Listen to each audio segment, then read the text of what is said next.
Okay, this is a preview for our Blackbook runners at Canterbury on Friday evening. A total of 9 runners engaged at this stage.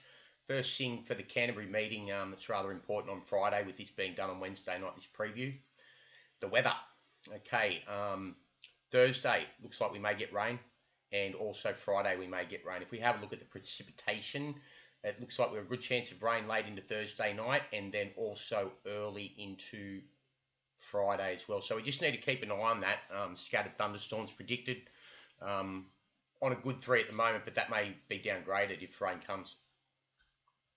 Okay, we've got one runner in race 4 on the card, Noire, from the Chris Waller yard. Okay, lightly tried Fox Wedge 4-year-old mare out of a Woodman mare, Valadon. Comes into this race first up from a spell.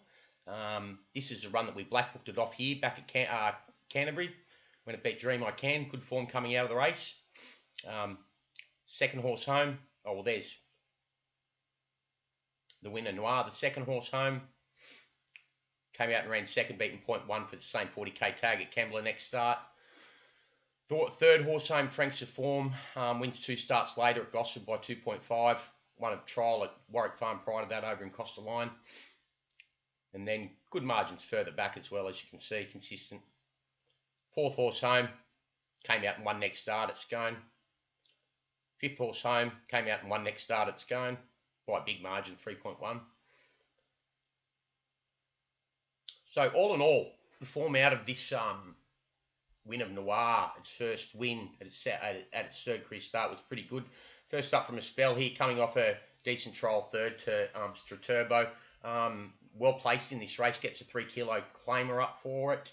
But there are a couple of other lightly raced types in it, so we do need to go into it in a bit more depth. But that's a Blackbooker for Canterbury race 4. In race 4, Noire goes around as a 3.60 chance, which looks decent odds. As long as there's not too much depth in the rest of these, we'll go into those in another preview at a later point, coming closer to Friday. But that's a Blackbooker for Canterbury race 4, Noire.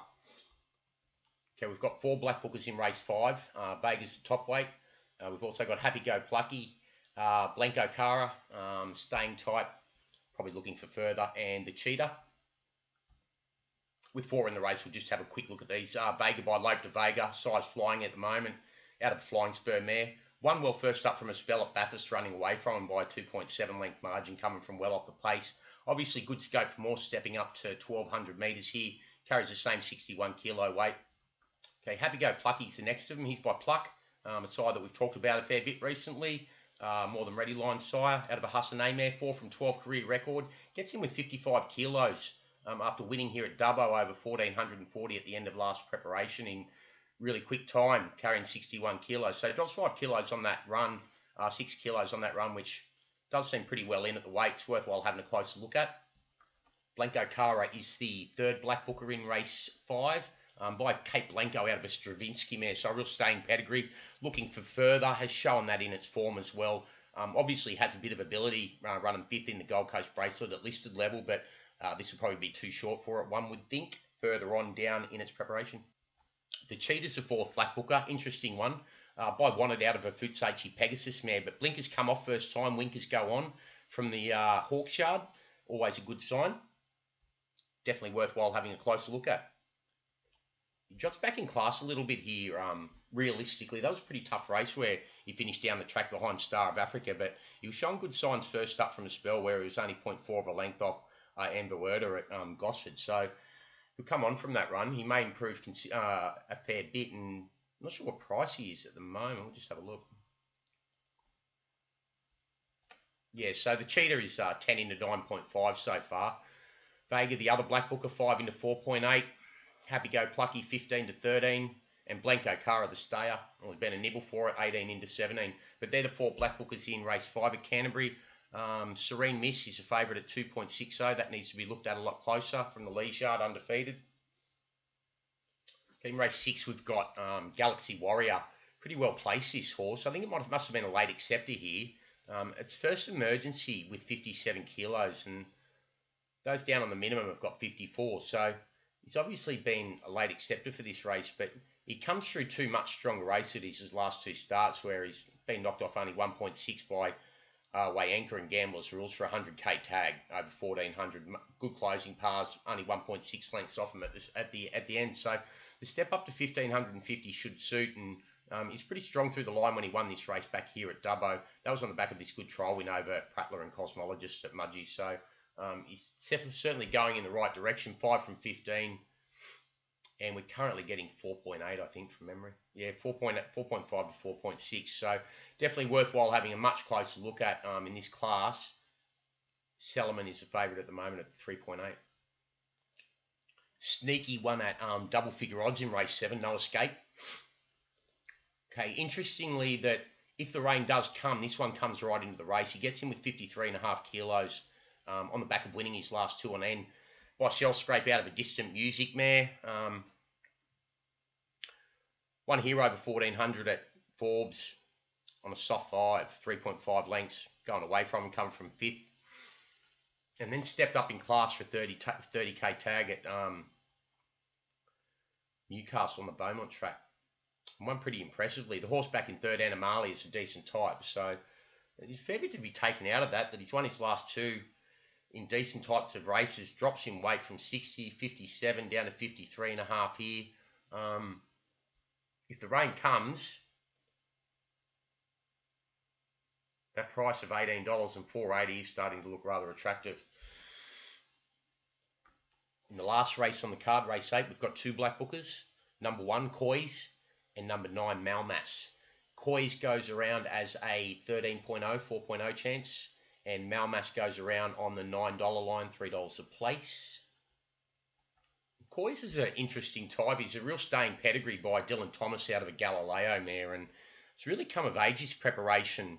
He's had 27 career starts, so people will be thinking there's not much upside, but he's stretching out in trip now after he tried over much shorter earlier in his career, and he put it together here and made all on the front end to hold off Concessions and Baser last time out over this track and distance on a soft track as well. Only rises 1 kilo in the weights on that, and realistically, without going too deep into the race, that $13 does look over just on that bare fact alone. So worthwhile having a closer look at. Okay, Malmas is the second Blackbooker. He's an interesting type. He's by he's a French-bred horse to start with.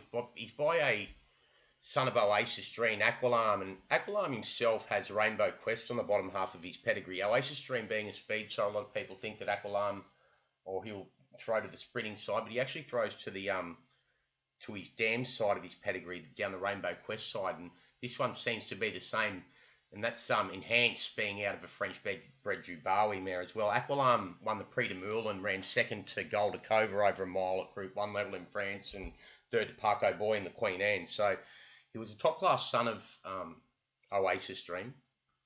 Okay, so Malmas comes into this race off the back of a pretty decent fourth behind Caravali, even though it was a wide margin fourth, beaten 6.4.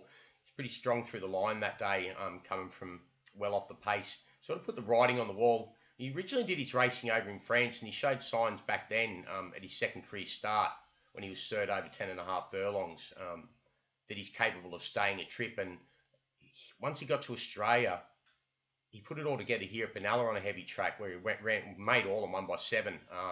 Margins exasperated by the heavy track. But he's also done it on a good track here over 1600, coming from off the pace to knock off Greycliff. And that's sort of pretty strong form. That Greycliff back in second, Franks have formed to a pretty good degree. So Malmas here over 1900 with 55 kilos back in this class, knowing that these runs both stand up behind Violate and Caravali, and he knocked off Greycliff back here. Looks pretty good on the $9 line. That's our preview of the Blackbookers for Canterbury on Friday. Noire in race 4 goes around as a 3.60 chance. 4 runners in race 5. Galaxy Warrior, the late acceptor, looks well placed at 460. And sneaky chance at each way odds if the rain comes, no escape. Coys and Malmas, both realistic chances at decent each way odds in race 8. Thanks.